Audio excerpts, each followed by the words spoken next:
दिल्ली विधानसभा चुनाव की तारीखों का ऐलान हो चुका है और दिल्ली विधानसभा चुनाव की तारीखों के ऐलान होते ही अब दोस्तों दिल्ली का ताजा ओपिनियन पोल सामने आ चुका है। दोस्तों आप लोगों की जानकारी के लिए बताना चाहेंगे कि दिल्ली में विधानसभा चुनाव सिर्फ एक फेज में 5 फरवरी को होगा।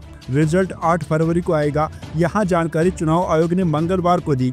मुख्य चुनाव आयुक्त राजीव कुमार ने बताया कि देश की राजधानी में 1.5 करोड़ वोटरों के लिए 33,000 बूथ बनाए गए हैं। 83,49,000 पुरुष हैं जबकि 79 लाख महिला वोटर्स हैं।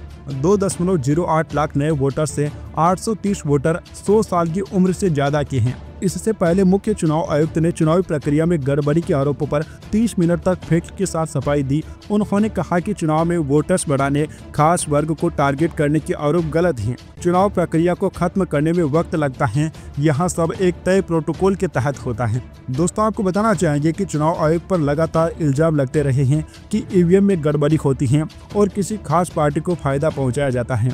लेकिन जहां पर भी विपक्षी पार्टियां चुनाव जीत जाती हैं, वहां पर ईवीएम का कोई भी मुद्दा नहीं बनता है। जैसे कि आप लोग देख सकते हैं कि लोकसभा चुनाव में ईवीएम को लेकर कोई भी मुद्दा नहीं बना था। जम्मू कश्मीर के चुनाव में ईवीएम को लेकर मुद्दा नहीं बना। अभी हाल ही में छत्तीसगढ़ के चुनाव हुए थे, वहां पर ईवीएम को लेकर कोई मुद्दा नहीं बना। लेकिन हरियाणा में कांग्रेस पार्टी को बुरी हार का सामना करना पड़ता है। महाराष्ट्र में पूरे महाविकास अघाड़ी को बुरी हार का सामना करना पड़ता है। तो यहाँ पर ईवीएम एक बड़ा मुद्दा बन जाती है। लेकिन दोस्तों चुनाव आयोग ने साफ कर दिया है कि चुनाव में कोई गड़बड़ी नहीं होती है। इसी के साथ इस पर राजीव कुमार ने 3 शायरी भी सुनाई। उन्होंने कहा, कर ना सके इकरार तो कोई बात नहीं, मेरी वफा का उन्हें एतबार तो है। शिकायत भले ही हो मगर सुनना, सहना, सुलझाना हमारी आदत है। दोस्तों आप लोगों को बताना चाहेंगे कि दिल्ली विधानसभा का मौजूदा कार्यकाल 23 फरवरी को खत्म हो रहा है। इसके अलावा मुख्य चुनाव आयुक्त राजीव कुमार 18 फरवरी को रिटायर भी हो रही हैं। इसके चलते 18 फरवरी से पहले चुनाव प्रक्रियाएं पूरी की जा रही हैं। इसी कारण दिल्ली विधानसभा चुनाव का रिजल्ट 8 फरवरी को घोषित कर दिया जाएगा। लेकिन दोस्तों अब सभी लोगों के दिमाग में ये सवाल गूंज रहा है कि आखिरकार दिल्ली में इस बार किसका पलड़ा भारी है, कौन दिल्ली में अपनी सरकार बना सकता है, आखिरकार जनता की राय के अनुसार किस पार्टी को दिल्ली में बहुमत मिल सकता है। तो दोस्तों एक ओपिनियन पोल के बारे में इस वीडियो में हम बात करने वाले हैं कि आखिरकार दिल्ली में किसकी सरकार बनती है।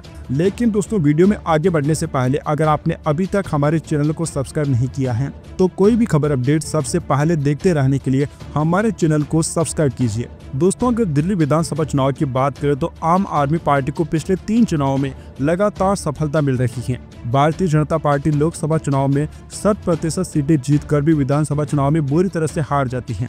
माना जाता है कि दिल्ली के पूर्व मुख्यमंत्री और आम आदमी पार्टी के सर्वेसर्वा अरविंद केजरीवाल की फ्रीबीज वाली योजनाओं के चलते आम आदमी पार्टी को दिल्ली विधानसभा चुनाव में बढ़त हासिल होती रही है। शायद यही कारण है कि अब बीजेपी भी आम आदमी पार्टी सरकार की मुफ्त वाली योजनाओं को जारी रखने का दिल्ली की जनता से वादा कर रही है। पीएम मोदी ने रोहिणी के जापानी पार्क में रविवार को एक परिवर्तन रैली को संबोधित करते हुए कहा कि अगर दिल्ली में भाजपा सरकार बनती है तो सभी चल रही कल्याणकारी योजनाएं जैसे मुफ्त बिजली, महिलाओं के लिए सार्वजनिक बसों में मुफ्त यात्रा और स्वास्थ्य सेवाएं जारी रहेगी। दोस्तों आप लोगों ने पिछले कुछ दिनों से गौर किया होगा कि जहां पर जो भी पार्टी चुनाव जीत रही है वहां फ्रीबीज योजनाओं के कारण ही चुनाव जीत रही है। मध्य प्रदेश में कांग्रेस पार्टी की जीत का अनुमान था, लेकिन लाडली बहना योजना ने पूरा चुनाव पलट कर रख दिया। मध्य प्रदेश के बाद हरियाणा में भी कुछ ऐसा ही हुआ और महाराष्ट्र में भी हमें ऐसा ही देखने को मिला। अब देश की सभी राजनीतिक पार्टियों को समझ में आ चुका है कि जनता की नब्ज क्या है और हर चुनाव में मुफ्तखोरी वाली योजनाएं हर पार्टी चला रही है। अब जाहिर है कि बीजेपी दिल्ली में किसी भी कीमत पर सत्ता को पाना चाहती है। इसीलिए भाजपा भी ऐलान कर रही है कि इस समय पर जो भी योजनाएं चल रही हैं उनमें से किसी को भी बंद नहीं किया जाएगा। चुनाव में दोस्तों अगर इस बार हम खास मुद्दों की बात करते हैं तो दिल्ली में इस बार दोस्तों भारतीय जनता पार्टी अपनी पूरी ताकत झोंक रही है। दिल्ली की 750 झुग्गियों में 30 लाख लोग रहते हैं, जिनमें से आधे से ज्यादा पंजीकृत मतदाता हैं और आम आदमी पार्टी का सबसे अधिक और मजबूत आधार यही है। अभी हाल ही में पीएम मोदी ने झुग्गी झोपड़ियों में रहने वाले कई लोगों को फ्री में मकान बांटे हैं। इसके अलावा बीजेपी का शीश महल पर लगातार वार जारी है। केजरीवाल जो कि खुद को आम आदमी बताते हैं, उन्होंने आलीशान शीश महल बनाया है, जिसे लेकर पीएम मोदी लगातार और पूरी भारतीय जनता पार्टी उन पर हमलावर है। वहीं भाजपा ने आम आदमी पार्टी की सभी योजनाओं को भी चालू रखने को कहा दिया है। पीएम मोदी राष्ट्रीय मुद्दों को छोड़कर यहाँ के स्थानीय मुद्दों पर चर्चाएं कर रहे हैं। वहीं केजरीवाल भी लगातार भारतीय जनता पार्टी पर हमला कर रहे हैं। अभी चलिए दोस्तों जान लेते हैं कि आखिरकार दिल्ली के दिल में क्या चल रहा है, किस पार्टी को कितनी सीटों पर जीत मिल सकती है। दोस्तों इस वीडियो की शुरुआत में सबसे पहले हम बात कर लेते हैं पूर्वी दिल्ली की 5 सीटों के बारे में। दोस्तों यहाँ पर विधानसभा की 5 सीटें हैं और यहाँ पर आम आदमी पार्टी का पलड़ा भारी दिखाई दे रहा है। और यहाँ की दोस्तों 2 सीटें जहाँ बीजेपी को मिल सकती हैं तो 3 सीटें आम आदमी पार्टी को मिलते नजर आ रही हैं और कांग्रेस पार्टी का खाता भी खुलता नजर नहीं आ रहा है। नई दिल्ली सीट की दोस्तों अगर हम बात करें तो यहाँ पर कुल मिलाकर 7 सीटें हैं। विधानसभा के 7 में से 4 सीटें जहां बीजेपी के खाते में जा सकती हैं तो 3 सीटें आम आदमी पार्टी को मिलने के आसार हैं। इसी प्रकार से अभी तक हमने जिन 12 सीटों के बारे में चर्चा की है उनमें से 6 सीटें जहां बीजेपी को मिल सकती हैं तो आम आदमी पार्टी के खाते में भी 6 सीटें ही जाने की संभावना है और अन्य पार्टियों का खाता भी खुलता नजर नहीं आ रहा है। इसी प्रकार से दोस्तों आप लोग ये स्क्रीन पर आगे देख पा रहे होंगे। अगर उत्तरी दिल्ली की 8 सीटों के बारे में चर्चा की जाए तो जनता की राय के अनुसार यहाँ की 5 सीटें जहां बीजेपी को मिल सकती हैं तो 3 सीटें आम आदमी पार्टी के खाते में जाने की संभावना है और कांग्रेस पार्टी को एक भी सीट मिलते नजर नहीं आ रही है। इसी प्रकार दोस्तों अभी तक हमने जिन 20 सीटों के बारे में चर्चा की है उनमें जनता की राय के अनुसार 11 सीटों पर भाजपा अपना कब्जा जमा सकती है, जबकि 9 सीटें आम आदमी पार्टी को मिलते हुए नजर आ रही हैं। और इसी प्रकार से दोस्तों अन्य पार्टियों और कांग्रेस पार्टी के खाते में एक भी सीट नहीं जाते दिखाई दे रही हैं। उत्तर पूर्वी दिल्ली की दोस्तों अगर हम बात करते हैं तो यहाँ पर कुल मिलाकर विधानसभा की 8 सीटें हैं, जिनमें जनता की राय के अनुसार 3 सीटें जहां बीजेपी को मिल सकती हैं तो आम आदमी पार्टी के खाते में 4 सीटें जाने की संभावना है और 1 सीट पर कांग्रेस पार्टी अपना कब्जा जमा सकती है। अभी तक दोस्तों हमने जिन 28 सीटों के बारे में चर्चा की है उनमें हमें बीजेपी और आम आदमी पार्टी में जबरदस्त टक्कर देखने को मिल रही है और जहां 14 सीटों पर बीजेपी अपना कब्जा जमा सकती है तो आम आदमी पार्टी भी 13 सीटें हासिल कर सकती हैं और 1 सीट पर कांग्रेस पार्टी कब्जा कर सकती है। अब दोस्तों अगर हम बात करते हैं दक्षिण दिल्ली के 5 सीटों के बारे में तो यहाँ पर बीजेपी का पलड़ा भारी दिखाई दे रहा है और बीजेपी को 3 सीटों पर जीत मिल सकती है, जबकि आम आदमी पार्टी भी 2 सीटें हासिल कर सकती है। दोस्तों कांग्रेस पार्टी का यहाँ भी खाता भी नहीं खुलने की संभावना है। दोस्तों आपको बताना चाहेंगे कि पिछली बार जो विधानसभा चुनाव हुए थे ना उसमें कांग्रेस पार्टी को एक भी सीट पर जीत नहीं मिली थी। तो आप सोच सकते हैं कि जो पार्टी 2014 से पहले दिल्ली में सरकार बना रही थी वह अब बिल्कुल ही दिल्ली में खत्म हो चुकी है। अभी तक दोस्तों हमने जिन 33 सीटों के बारे में बात की है ना उनमें से 17 सीटों पर भारतीय जनता पार्टी अपना कब्जा कर सकती है तो 15 सीटें आम आदमी पार्टी को मिलने की संभावना है और 1 सीट कांग्रेस पार्टी के खाते में जा सकती है। अब दोस्तों अगर हम दक्षिण पश्चिम दिल्ली की बात करते हैं तो यहाँ पर विधानसभा की कुल 8 सीटें हैं और जनता की राय के अनुसार 8 में से बीजेपी का पलड़ा 5 सीटों पर हमें काफी भारी दिखाई दे रहा है और बीजेपी जहां 5 सीटों पर कब्जा कर सकती है तो आम आदमी पार्टी को 3 सीटें मिलने की संभावना है। कांग्रेस पार्टी का खाता भी नहीं खुलने की संभावना जाहिर की जा रही है। जनता की राय के अनुसार जो 41 सीटों की अभी तक चर्चा की गई है उनमें से अकेले बीजेपी 22 सीटों पर जीत हासिल कर सकती है।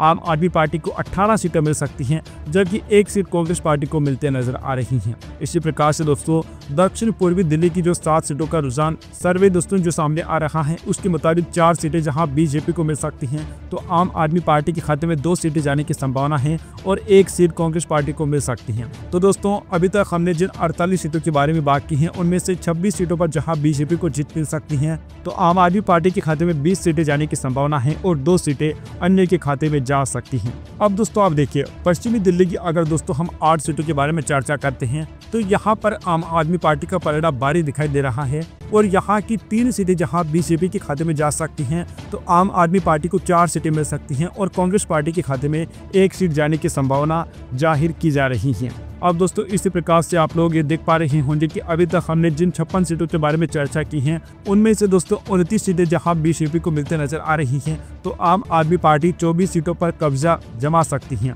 और 3 सीटें कांग्रेस पार्टी के खाते में जाने की संभावना जाहिर की जा रही है। अब दोस्तों वीडियो में आगे बढ़ते हैं और आप इस लिस्ट में सेंट्रल दिल्ली की 3 सीटों के बारे में सर्वे देख पा रहे होंगे, जिसके मुताबिक 3 सीटें जहां बीजेपी को मिल सकती हैं तो 4 सीटें आम आदमी पार्टी के खाते में जाने की संभावना है और अन्य पार्टियों का खाता भी खुलता नजर नहीं आ रहा है। दोस्तों हमने अभी तक जिन 63 सीटों के बारे में चर्चा की है ना उनमें से 32 सीटों पर जहां बीजेपी को जीत मिल सकती है तो 28 सीटें आम आदमी पार्टी के खाते में जाने की संभावना है। और अन्य के खाते में 3 सीटें जाते हुए नजर आ रही हैं। अभी चले दोस्तों, आप लोग ये लिस्ट में आगे देख पा रहे होंगे। अभी दोस्तों हम चर्चा कर रहे हैं दोस्तों उत्तर पश्चिम दिल्ली के बारे में। दोस्तों यहाँ पर भी विधानसभा की कुल 7 सीटें हैं और यहाँ की 7 में से जहाँ 4 सीटों पर बीजेपी को जीत मिल सकती है तो 3 सीटें आम आदमी पार्टी के खाते में जाने की संभावना है, जबकि कांग्रेस पार्टी और अन्य का खाता भी खुलता नजर नहीं आ रहा है। तो दोस्तों अभी आप लोगों के सामने ये पूरी तरह से लिस्ट सामने आ रही है कि हमने दिल्ली की सभी 70 सीटों के बारे में चर्चा कर ली है और इस ओपिनियन पोल के मुताबिक जहां 36 सीटों पर बीजेपी अपना कब्जा जमा सकती है तो आम आदमी पार्टी के खाते में 31 सीटें जा सकती हैं और कांग्रेस पार्टी को 3 सीटों पर जीत मिलने की संभावना है। यानी कि दोस्तों जो ओपिनियन पोल का सर्वे सामने आ रहा है उसके मुताबिक दिल्ली में इस बार भाजपा की सरकार बनते नजर आ रही है, जबकि अरविंद केजरीवाल की पार्टी भी बहुमत के काफी ज्यादा करीब है। दिल्ली में दोस्तों बहुमत का आंकड़ा 36 का है। कांग्रेस पार्टी महज 3 सीटों पर ही जीत हासिल करते दिखाई दे रही है, लेकिन दोस्तों दिल्ली में इस बार कांग्रेस पार्टी कुछ पिछली बार के मुकाबले अच्छी सीटें हासिल कर सकती है। वैसे दोस्तों आपको क्या लगता है, क्या दिल्ली में इस बार भाजपा अपनी सरकार बना पाएगी या नहीं? इस पर आपकी जो भी राय है नीचे कमेंट बॉक्स में जरूर बताइए। Subscribe now and press the bell icon. Never miss an update.